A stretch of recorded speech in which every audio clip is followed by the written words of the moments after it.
তো আপনাদেরকে খোরমজুরি আর সবাইকে একসঙ্গে বলতে হলে মায়াম পুং নামাপু খোরমজুরি। আপনারা সবাই আমার নমস্কার নেবেন। বড় ভালো লেগেছে যে আমরা একটা মিউজিয়াম কিছুক্ষণ আগে দেখে এলাম, আর মিউজিয়ামটা এখানে যারা দিগ্গজ পণ্ডিতরা আছেন তার মধ্যে এখানে সভায় অনেক উপস্থিত আছেন, আমি কারো নাম নেব না। আর আরেক বন্ধু আমাদের প্রফেসর আসাম ইউনিভার্সিটি, তিনিও এটার সঙ্গ দিচ্ছেন নয়, এটাকে তৈরি করার বা এই অবস্থায় নিয়ে আসার যারা মূল পথিকৃৎ তারাই আপনারা এখানেই আছেন, আশেপাশে আছেন। আপনারা বরাক মিউজিয়াম তৈরি করেছেন, আর এই বরাক মিউজিয়াম আমরাও জানি বরাকের মধ্যে প্রথম এবং অদ্বিতীয়, তার দ্বিতীয় নেই এই মুহূর্ত পর্যন্ত। এইভাবে সুন্দর পরিকাঠামের মধ্যে আর দ্বিতীয় নেই। এই ক্ষেত্রে এই মিউজিয়ামকে এই পরিবেশ বা পরিকাঠামো পর্যন্ত নিয়ে আসতে আপনাদের প্রচন্ড পরিশ্রম হয়েছে। আমি তো প্রফেসর সাহেবকে জিজ্ঞেস করছিলাম যে মোটামুটি এটার যে পরিকাঠামো নির্মাণে যে অর্থ ব্যয় ইত্যাদি ইত্যাদি কোত্থেকে বা কিভাবে করলেন জানার আগ্রহ ছিল। তো তিনি বললেন যে দুইজন জনপ্রতিনিধির নামও বললেন, আর সঙ্গে বললেন আমার জীবনে যত ইনকাম সব এখানে আছে। আমি যে স্যালারি পাই ওই স্যালারির সমস্ত অর্থ আমি যতটা পারি নিজের প্রতিপালন করে বাকি এখানে আমি সন্নিবিষ্ট করেছি। আমার বড় ভালো লেগেছে, আর শুধু আমার নয়, আপনাদের সবারই ভালো লাগবে, যারা শুনবে তাদের ভালো লাগবে। কেন ভালো লাগবে? যে একজন মানুষ বা অনেকজন মানুষ যারাই মিলে আপনারা করেছেন, আপনারা শুধু আজকের কথা নয়, হাজার হাজার বছর আগে ইতিহাসকে ধরে রাখার প্রয়াস আপনারা করেছেন মিউজিয়ামের মাধ্যমে। আর এই হাজার হাজার বছরের ইতিহাসে আমাদের সমাজ ব্যবস্থা কিভাবে ছিল, আজকে আমরা যে জায়গায় আছি, আমরা চোখ বুঝে যদি আমাদের অতীতে চলে যাই, তাহলে অতীতের আমাদের যারাই ছিলেন, আমরা যেখান থেকে আজকের এই জায়গায় এলাম, তাদের সমস্ত কথা, তাদের চাল চলন বলন, তাদের সমস্ত জীবনশৈলী যেখানে প্রকাশ করার স্পৃহা, এটা সাধারণ মানসিকতাও নয়, এটা সাধারণ শক্তিও নয়। এই মানসিকতা যারা তৈরি করতে পারে তারা সাধারণের ঊর্ধ্বের মানুষ, অসাধারণ মানুষেরা, যারা তাদের অতীতকে ধরে রাখতে পারে, যারা তাদের পূর্বজের কথা স্মরণ করতে পারে, যারা পূর্বজকে নিয়ে গৌরব অনুভব করে, তারা অসাধারণ ব্যক্তিত্ব। কাজেই যারা আপনারা এখানে মঞ্চে অনেক আছেন, জ্ঞানী গুণীজনেরা আছেন, সামনে আছেন, যাদের প্রয়াসে এই মিউজিয়াম আরম্ভ হয়েছে, আজকের এই পরিবেশ রচনা হয়েছে, ভবিষ্যতের স্বপ্ন দেখছে, তো আমি তাদেরকে আমার শ্রদ্ধা, আমার নমস্কার জানাচ্ছি অন্তর থেকে। মণিপুরি জাতি এরকম নয় যে বন্দরপুরে, মণিপুরি জাতি এরকম নয় যে মণিপুরে, মণিপুরি জাতি এরকম নয় ভারতবর্ষের বিভিন্ন প্রান্তে। মণিপুরি জাতি মহাভারতেও আছে, মণিপুরি জাতি মহাভারতেও আছে। প্রফেসর সাহেব, যেখান থেকে ভারতের আরম্ভণি, যেখান থেকে ভারতের আরম্ভণি, সেই চিত্রাঙ্গদা, সেই বজ্রবাহন, ওই ভারতবর্ষের আরম্ভণি, ভারতবর্ষের সভ্যতা, ভারতবর্ষের ন্যায় পাওয়ার সংগ্রাম, ভারতবর্ষের সংস্কৃতি প্রেমী মানুষের, ভারতবর্ষের বিভিন্ন জাতি জনগোষ্ঠীর মধ্যে যখন সংস্কৃতির সংগ্রাম, সংস্কারের সংগ্রাম, ন্যায়ের সংগ্রাম, এখানে কালচারাল ফেস্টিভ্যাল, মহাভারতে আমরা কালচার দেখেছি,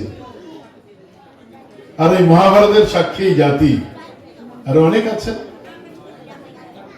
কাজেই মণিপুরী জাতির মিউজিয়াম, মণিপুরী জাতির কালচার মানে মন্তারাপুরে বা ভারতবর্ষের কোন প্রান্তে সীমিত নয়। মণিপুরী জাতির ইতিহাস ওই ভারতবর্ষের আরম্ভণি মহাভারত থেকে। আর আজকে আমার খুব ভালো লেগেছে যে আপনাদের প্রয়াস আছে। আমি কিছু পাণ্ডুলিপি এখানে দেখেছি। পাণ্ডুলিপিগুলো দেখে আপনারা দেখেছেন নিশ্চিতভাবে। একবার যদি চোখ বুঝে ভাবেন যে গাছের বাকলে যারা লিখেছেন নিশ্চিতভাবে তারা শিক্ষিত ছিলেন। কোন না কোন জায়গায় তাদের মনের ভাষা, মনের কথা প্রকাশ করার জন্য পেপার ছিল না বাবাথুন্দা, তখন হয়তো বা গাছের বাকল। আপনি আমি যখন লেখাপড়া করি তখন আমরা প্রফেসর পেয়েছি, আমরা শিক্ষক পেয়েছি, গুরুজি পেয়েছি, কলম পেয়েছি, সব পেয়েছি। আর ওই গাছের বাকলে যিনি উনার জ্ঞানকে লিপিবদ্ধ করে সমাজের জন্য, ভবিষ্যতের জন্য রেখে গিয়েছেন, এই মানুষটি তো মানুষ বললে হবে না, এই মানুষটি মহামানব ছিলেন, যারা ভবিষ্যৎকে সমৃদ্ধ করার জন্য ওই গাছের বাকলে লিখেছেন বা কোনো না কোনো জায়গায় ভোজপত্রে লিখেছেন।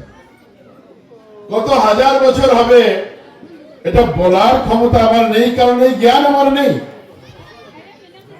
আমি এখানে যতদূর জানি আমি শুধু একটা অনুরোধ করে গিয়েছি, যারা দেখেন প্রফেসর সাহেবকে বলেছি যে ভারতবর্ষের শ্রদ্ধার প্রধানমন্ত্রী নরেন্দ্র মোদীজি নতুন করে একটা বিভাগ খুলেছে, যে বিভাগে ভারতবর্ষের সব জায়গার পাণ্ডুলিপিগুলো কালেকশন করে এই পাণ্ডুলিপিতে কি লেখা আছে, কত বছরের পুরানো, তার সায়েন্টিফিক বিশ্লেষণ, এই বিশ্লেষণের কাজ আরম্ভ হয়েছে ভারতবর্ষে। তার আগে কেউ এটা ভাবেনি। আমি অনুরোধ করে এসেছি, আপনাদেরকে প্রকাশ্যভাবে অনুরোধ করে গেলাম, পাণ্ডুলিপি এরকম নয় যে আপনাদের দিয়ে দিতে হবে। পাণ্ডুলিপির মধ্যে যা লেখা আছে, অনেক সময় এই পাণ্ডুলিপিগুলো, এখানে তো গুণীজনের অভাব নেই, কিন্তু এই পাণ্ডুলিপির প্রকৃত অর্থে পাণ্ডুলিপির যে মূল কথাটা হয়তো বা আমরা বলতে পারবো না, কারণ 2000 বছর আগের লেখা। তার হরফের কথা কি আছে, 2-4টা কথা হয়তো বা আমরা বলে দিতে পারি, কিন্তু সব কথা বলা সম্ভব না। তো এই ক্ষেত্রে পাণ্ডুলিপি বিশ্লেষণ করে, এই পাণ্ডুলিপিকে সংরক্ষিত করে সমাজকে, এই হাজার হাজার বছর আগের যে সমাজ ব্যবস্থা, এটার সঙ্গে যোগ করার যে ব্যবস্থা ভারতবর্ষে প্রথম, আর বিশেষ করে সমগ্র বিশ্বে প্রথম নরেন্দ্র মোদী আরম্ভ করেছেন।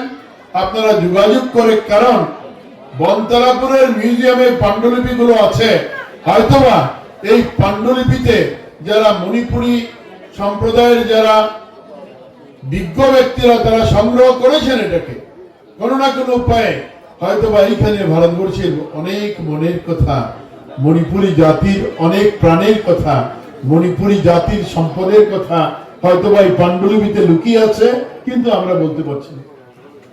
এই ক্ষেত্রে আগামীতে আপনারা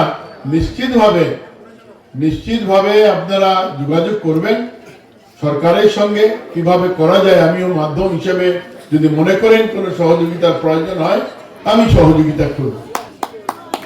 আমি আর বক্তব্য দীর্ঘায়িত করব না, একটা মিউজিয়াম তৈরি করতে হলে খুব স্বাভাবিকভাবেই আমি একটা অডিটোরিয়ামে একটা প্রোগ্রামে এসেছিলাম। তো আপনারা পরিচিত হয়েছেন আমার স্ত্রীর সঙ্গে। আমি বললাম যে আমি কখনো, আমরা দুজনে কাজ করি না, আমি রাজনীতি করি, উনি আমার সংসারের কর্ণধার, তিনি সংসার চালান। কিন্তু আজকে কেন জানি না, ওনারও ভাগ্য ভালো, আমারও ভাগ্য ভালো যে আমরা দুইজন একসঙ্গে এসেছি। আপনারা কোনোদিন আমাদেরকে একসঙ্গে দেখেননি কোনো জায়গায়। আমাদের আসার কারণ হলো কোনো এক জায়গায় কীর্তন ছিল, তো কীর্তনে যাবো দুজন, তো আবার ভাবলাম যে একসঙ্গে বেরোই, না হলে তো আরো যন্ত্রণা হবে। তো এসে আমরা হাজার হাজার বছরের সাক্ষী থাকলাম, এটাও আমাদের এক ভাগ্য। এই যে পাণ্ডুলিপির সামনে দাঁড়ালাম, এই পাণ্ডুলিপির সামনে এই বস্তু ভান্ডার যেগুলো আছে হাজার বছর আগে রাজা সৈন্যরা বা সমাজের বিভিন্ন মানুষ যেগুলোকে ব্যবহার করেছে, যেগুলো দেখেছে, হাজার বছরের ইতিহাসের সামনে আজকে এই সামান্য দিনের ইতিহাস আমাদের জীবনে যতটা বয়স আমরা নিয়েছি, আমরা এখানে দাঁড়িয়ে অনুভব করেছি যে না, আমাদের পূর্বজরা আমাদেরকে যে সম্পদ দিয়ে গিয়েছেন, এই সম্পদ আমাদের জানার, বুঝার, শেখার অনেক প্রয়োজনীয়তা আছে। এই পরিসর আপনারা রচনা করে দিয়েছেন, তার জন্য আজকে যারা আছেন এখানে আয়োজক মন্ডলী, আপনাদেরকে ধন্যবাদ।